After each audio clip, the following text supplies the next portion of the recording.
What's going on, Eagles fans? This your boy TK the Official, and welcome back to another episode of TK the Official Sports Talk. Okay, well, we talk about the NFL, but more importantly, as you can see, we talk about the Philadelphia Eagles, man. Today is the first training camp of the year, official opening camp practice. Okay, let me not say the first training camp of the year because training camp has been underway now for about a week, and I don't know where you've been if you've been missing out. Okay, it is the 7th day of training camp, but this time it is an open NFL practice for all fans, okay, including myself. And I'm undecided on whether or not I'm going to go. If I was in Philadelphia, I'd be right along with you, okay. I'm from Philadelphia, but right now I live in the Maryland area, okay, and so it's going to take me about 2.5 hours to get up there, and it's going to take me 2.5 hours to get back. And I don't know if I really want to come back at 12 o'clock or 1 o'clock, knowing that I got to be to work at 7 o'clock in the morning, and I'm already having a tough time getting to work on time as it is, okay. I would love to be out there with you. Comment down below, let me know if you're going to be there for the practice this evening, okay, not this afternoon, this evening. It is a 7 p.m. start, okay, out there for practice today. If anyone wants to go, it's a great time. Bring the kids. It's time to get interactive with the players, get up and close and personal after practice, and be able to see them, talk to them, get some autographs and things like that. Hear live interviews at the stadium, and just a great atmosphere, and something that I was looking forward for me and my son to go to, but the way things are shaking out, just don't know if it's going to happen, man. I'm very excited about what's going on with this Philadelphia football team this year, okay. This Eagles team is loaded, all right. Last year, going into the year, we didn't quite know what to expect, okay, but I think toward the middle of the year, especially toward the end of the year, I think a lot of us had playoff or bust, if not Super Bowl or bust aspirations, okay. We knew that this was a special team, and going into the season this year, we know for a fact that this is a special team. Is this Philadelphia Eagles team even better than what it was last year at this time, okay? Last year, not even just last year at this time, is this Philadelphia Eagles team now better than what it was going into the playoffs last year? Is the personnel on this team, is the atmosphere on this team, is the character on this team just as good as what it was last year? We're going to answer that, man. We're going to talk about a couple different things, but one of the camp battles that we were really looking forward to, or that I myself was looking forward to, was defensive tackle. Who was going to take over the starting left defensive tackle or right defensive tackle spot next to Fletcher Cox? Okay, we know Javon Hargrave was gone and left in free agency this offseason and went out to San Francisco 49ers, okay, a team that I really don't even like saying their names. I don't like their fans anymore, man. It's just been an offseason of whining and bitching, and, you know, I'll digress on that, okay. But we know we lost Javon Hargrave, and the question is that we know Fletcher Cox is getting up there in age. We didn't even know 100% if Fletcher Cox would be back this year, okay. So going into the year, before the Eagles re-signed Fletcher Cox, it was who were going to be our two new starting defensive tackles. Now, we knew Jordan Davis. A lot of us could have penciled Jordan Davis in for being one of the defensive tackles that was going to come in. Didn't get a whole lot of playing time last year. A lot of it was due to injury. Some other things was due to him just playing in the game shape. And the fact is that we went and got Linval Joseph and Ndamukong Suh to come on in and shore up the defensive line. And with those two guys in there, paying them the money that we did to come on in here, it was no-brainer that Jordan Davis was going to see a little bit less playing time, okay. But the potential in Jordan Davis was clearly there. We saw games like games against the Houston Texans where he had major crazy push up against that pocket, and he also was able to show his speed and change the directions, okay. Now we didn't know that we were going to draft Jalen Carter and then have Nolan Smith to come in rushing off the edge. Now that we know what's going on, let's stick to what Jalen Carter brings to the defensive tackle spot. This is a guy who a lot of people who are penciling to be a starter day one. Okay, now that we have Fletcher Cox back, I think that it would be even better. Okay, all right, we're really deep at defensive end. If Njomu can show to be the type of player that I think he is a steal at the 7th round draft pick. All right, I don't know if a lot of you got a chance to see him, but make sure you watch his highlight tape. This is a hungry guy, a hungry player who just uses a lot of great leverage and strength. Okay, not too many different moves on the inside, but when you have brute strength and quickness off the ball, that almost wins for you every single time, okay. Now we have Jalen Carter, you have Jordan Davis, you got Fletcher Cox, you got Milton Williams, who is pretty much, I think, if you ask me, the most underrated player on this particular team. All right, the most dominant, underrated player. Milton Williams was able to get more playing time. I think people around the league, not just on this team, not just in this Philadelphia fan base, I think that teams around the league, fans around the league, would know who Milton Williams is, okay? And that just goes to show you how much depth we have. We haven't even talked about Contavious Street, or whatever. I don't want to say whatever his name is, but we haven't talked about him yet, okay? Another player that the Eagles was looking at. The reports out of camp has been he's just been average. Okay, he's not outshone Ojomo. In fact, Ojomo has made a couple more plays than he has, and it'd be more beneficial for us if we were able to get him and to keep him in that 7th round pick and able to keep him on an active roster as someone who can contribute to the team. Okay, but what's even better is if we can have Jalen Carter and Jordan Davis starting for this Philadelphia Eagles football team. All right, we saw the benefits of Brandon Graham not being a starter last year. All right, and being able to come on in on certain downs and probably play about 40% of the snaps that he used to play, but be way more effective. Okay, we knew Brandon Graham was effective as a run defender, but even last year, he was even more effective as a pass rusher, okay, recording a career-high 11 sacks for Brandon Graham last year, which was amazing for a guy that's entering his 14th season, all right? Fletcher Cox entering his 12th, Brandon Graham entering his 14th. Now, segueing back to Fletcher Cox, in his 12th year, it would be great if we can spot him the same way that we spotted Brandon Graham. Doesn't mean less production. In fact, it probably means more production out of a guy like Fletcher Cox. And while you can let Jordan Davis and Jalen Carter and Milton Williams in that mix, these young guys that you have, these young dogs that you have, learn how to grow up in this particular football league, get smart, learn all the different formations and the different way that guys are trying to block you and the different ways that they're trying to slide protect to you, all right, and get that experience that's going to really carry us going off into the playoffs this year. All right, it's a perfect way because we don't know if Fletcher Cox is going to be here next year. He may be, he may not be. All right, but it's a perfect way to preserve a player if we are going to keep him and look to even extend him, which the Eagles probably won't extend him. They'll probably wait to the end of the season and then sign him to a free agent deal in the offseason and just pretty much keep him on a 1-year basis, which is still smart business for both sides. All right, the Eagles don't have to overcommit, and Fletcher Cox can probably potentially max out the amount of money that he's able to get over the next year or two, maybe 3 more years of his career.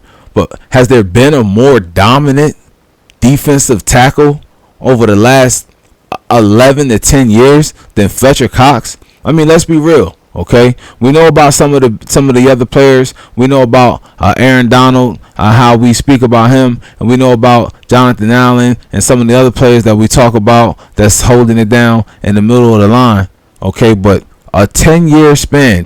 This is Fletcher Cox's 12th year, so I'm gonna give his first 2 years as a getting acquainted to the NFL. But for the last 10 years, all right, has there been a better, more reliable defensive tackle in the league than Fletcher Cox? A guy that's still getting it done, still stopping the run, still able to rush the passer in his 12th year in the season for a big man the way that he is. A guy that said that he's lost 10 pounds and is feeling even better coming into the season. Says that his body is feeling better this year than it did last year. All right, and that's what you want from your veteran players. You want to preserve them. You want them to keep on going, because not only do they have knowledge that they can give to the younger players, but they have a whole bag full of moves that they still have in their tool belt that they're able to pull out there and put on the football field and help us win games, man. Now, one other position that we've been looking at are safeties, all right? Now, again, okay, just like defensive tackle, not knowing who our 2 starters would be going into the offseason before we signed Fletcher Cox, okay? Going into this season, we knew Marcus Epps was gone, and we also knew that CJ Charlie Gardner-Johnson was gone, okay? So, who was going to fill the role? Okay, now Kayvon Wallace coming back from last year was still here. Okay, Reed Blankenship, undrafted rookie last year, wound up finding his way onto the starting role once CJ Charlie Gardner Johnson had gone out. Okay, which was surprising back then. All right, and to be honest, he played well. All right, for an undrafted rookie to come on in and make a name for himself the way he did, to stick on with the team, and then to be ready when his time was called, and not only to be ready, but to come on in and not miss a beat and not be the weakest link on the team, and to actually make plays out there as a safety. Okay, I think a guy like that comes into this season with a ton of confidence, knowing that the job is up for grabs, and the reports are out of training camp that the job has pretty much been his. Okay, there's been guys rotating in and out of there in safety, pretty much like at linebacker. Nakobe Dean is stuck there at linebacker. He's not a rotational guy. We know exactly that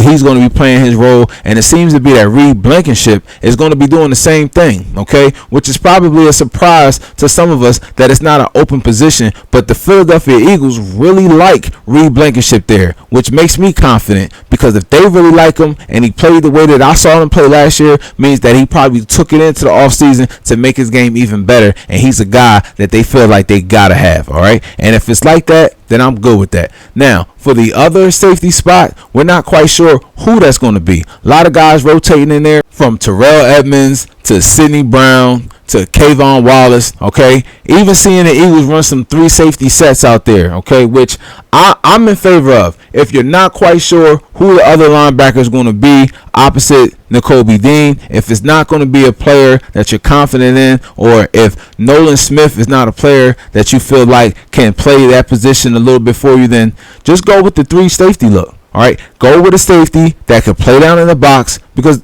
some of these guys are playing around about the same size now. Linebackers are not as big as we once thought that they were. Okay, so just go with one of the safeties that's down there. All right, and then play 2 safeties over top. All right, that way you can run a lot of different trap zones. A lot of different robber type defenses you can run. All right, we can be exotic with the way that we look. Okay, with who's blitzing, who's coming, who's not, especially when you have a more athletic player like another safety that's down there in that position. Okay, so it's still not quite sure who's going to be in that safety spot, but one thing that we do know for sure, and one thing that I would be looking into seeing, especially tonight if I was going to the camp, the open practice today, is just how well are the safeties playing. Okay, which combination of guys are out there more often? Are they out there in a 2 safety look? Are they out there in a 3 safety look? Are we playing a safety in a box? Okay, or are we playing a safety covering the tight end or covering the nickel or the slot wide receiver? Okay,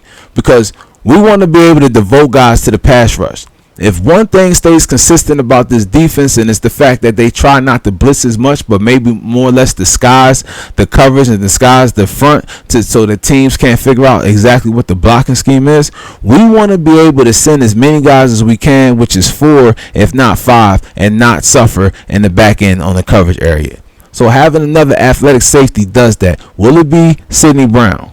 Will it be Kayvon Wallace, a guy who I really like coming out of Clemson, but some players they struggle a little bit, whether it be confidence, whether it be playing time, whether it be coaching. There's a lot of different factors that go into it, but what I do know is that when you see a guy that had the type of talent that Kayvon Wallace did, you know that once he figures it out, it's going to show on the football field. And it started to show last year, and I'm thinking that probably it could show again this year. Okay, so who's it going to be? Terrell Edmonds, a big signing coming over from, maybe not a big signing, but a nice signing coming over from Pittsburgh. Okay, you always think that when a guy comes from another team, why did they let him go? And when we know that sometimes it's not about play, sometimes it's just a contract thing. Sometimes we got a player that's coming up underneath you that we think maybe is just as good, and if he's not just as good, we can coach him up to be just as good in the next year or 2 coming after that. So maybe the type of money that you're asking for is just too much for us to offer, or too much for us to give you at this time. So we're willing to part ways with you and let you go get what you deserve in free agency. It's not always that a guy can't play, a guy wasn't good, a guy gave up big plays, this, that, and the third. It's not always that. All right. So I'm hoping that Terrell Edmonds is able to come in here and make a big impact. So we don't know. Okay. But if it's a 3 safety look, who's going to be the odd man out? Okay. It's going to be Reed Blankenship. It's going to be Sidney Brown and Kayvon Wallace. It's going to be Terrell Edmonds, Reed Blankenship, and Kayvon Wallace. It's going to be Terrell Edmonds, Sidney Brown, and Reed Blankenship. I don't know. Okay, We got to figure out all the different combinations of who's going to be, okay? Who's going to wind up getting that fourth safety spot. And I think that that's a camp battle that we didn't even understand was going to be one of our bigger battles, okay? Now, the last battle that I've been looking at that I'll be really interested to see if I am able to go to open practice tonight. I'll make a decision here within the next hour, okay? But while you guys are down there, if anyone's down there, let's take a really good look at the running back situation, okay? Because now it's a real fight for who's going to be the fourth running back. I know going into it, a lot of us thought that Boston Scott clearly was going to be the fourth running back. But a name that you've heard, and I know that I've heard, okay, is Trey Sermon, a guy that I was looking for last year that played pretty damn good from when I saw a guy that played in Ohio State that was a one cut up and get up out of there type of guy, big back, fast. And so when I saw him playing last year, I'm thinking, what can we do? Now, Boston Scott, I love Boston Scott, okay? He's the Giant Killer Part 2, because we remember who the first Giant Killer was. That was none other than my man D-Jack. We know D-Jack was the Giant Killer, still is the original Giant Killer, okay? But Boston Scott, I love what you do for us, buddy, but there's no real kick return anymore now. And as the third down or the fourth running back on the team, I just don't know how many touches you're going to be able to get. And I know Howie Roseman is looking at the fact that you are currently our highest paid running back, which means if we cannot keep you, we probably won't. Okay, and that's just a business thing. It has nothing personal, nothing about it. I'm sure Boston Scott can pick himself up on another football team, but I really think that Trey Sermon is battling Boston Scott for that fourth running back spot. All right, so that's something that's really key to watch. Okay, not only just tonight, but going into the rest of the practices, going into the first preseason game and the second preseason game, which I definitely will be at the Baltimore Ravens game when the Philadelphia Eagles travel down to Baltimore, Maryland, to take on the Ravens. I'll be real interested to see how the backup players and role players are doing. Okay, it's not even about the starters for me. That'll be a amazing game to see, because this Eagles team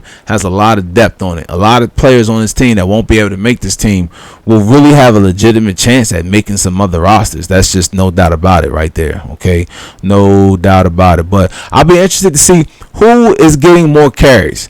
Now we know the Eagles are a running back by committee type of organization, okay, offense, and this is how they're running it. But will DeAndre Swift get majority of the carries, majority of the starts? Okay, will it be Rashard Penny, and then have a switch of pace coming in there? Will we see a lot of split back sets? All right, we know we would like to see keep the defense honest with someone who could run the ball like Rashard Penny, but someone who also can split out and then be a wide receiver like DeAndre Swift. Okay, so we can catch teams in more of a base defense, 4-3, 3-4, 46, something like that, where we can feel like we can get a good matchup and we can go ahead and exploit that with a guy like DeAndre Swift, or maybe have a safety come down, and then now you only have one safety up top, and you got Devontae Smith, and you got AJ Brown on the outside, okay, and you can't double cover both of them at that particular point in time. All right, so it'll be interesting to see how will the Eagles deploy the running back field. We're also talking about a guy like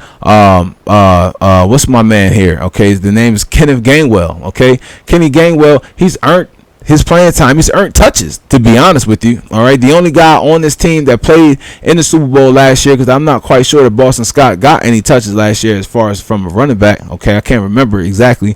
All right, it was a tough night for me. Okay, understand that what I'm saying to you. All right, so I'm wondering, okay, how the Eagles will deploy the running backs this year. Okay, was Boston Scott? I mean, is Kenneth Gainwell going to be your short down back? Is going to be a third down back?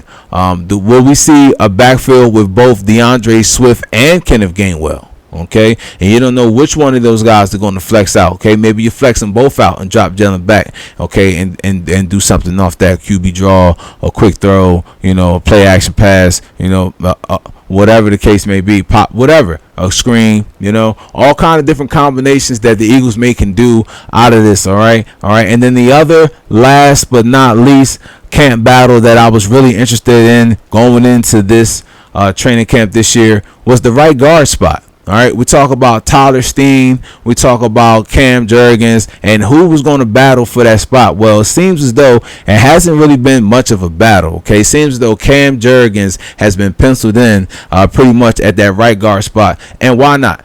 I saw Cam Jurgens play some center last year, and I saw him pull out and get out there and be looking like Jason Kelce out there, running down on the screen or on the run and demolishing guys. Now, he's beefed up a little bit. He's a big, strong guy. He gets to sit there and learn right next to Jason Kelce, gets to hear all of his calls, and this is just another athletic guy, a little bit more athletic than Seumalo, a little bit more stout and more athletic. A guy that's able to get out there, use his leverage, and get out there around and pull, and get out there in space and block for Jalen and block for this running game and block for a wide receiver. If we're throwing wide receiver screens, this is the type of guy that you want to have in the game. Now, this is no slight to a guy like Tyler Steen, because Tyler Steen is a really good athlete in himself. Okay, Tyler Steen has been able to play right guard with the second team. He's also getting some left tackle looks, which is really good because you want versatility in your lineman, and that shows you this is a guy with good feet and good quickness that can play both inside and outside at either spot. Okay,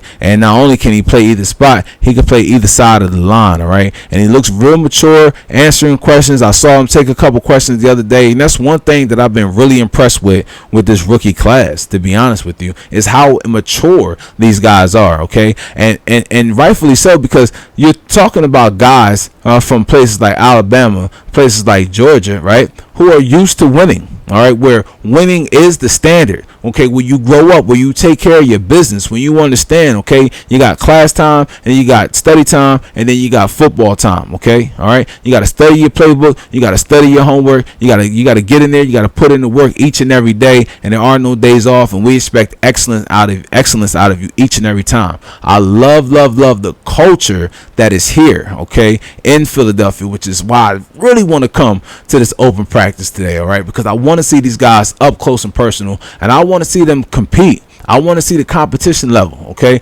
But if I'm not able to go, I'm sure there's going to be plenty of people just like me that's going to be able to be there and going to provide us with great coverage. I will be all over Twitter and all over YouTube trying to get as much coverage as I possibly can so that we can go on and we can talk about what we saw or what was seen by others at the Eagles open practice today. It's going to be a great time. If you can make it, man, go ahead and get out there. It's going to be a fun time. Get out there for me, okay? Any questions? Any other battles that you guys are thinking about, any other positions, if you guys have any comments on anything that I said in this video, please go ahead and comment down below. And also, please go ahead and like, comment, and subscribe, man. I'm going to try to keep on doing this and try to be a little bit more consistent, man. But this is your boy TK the Official, all right? And this has been TK Sports Talk when we talk about the Birds, man. I'm out.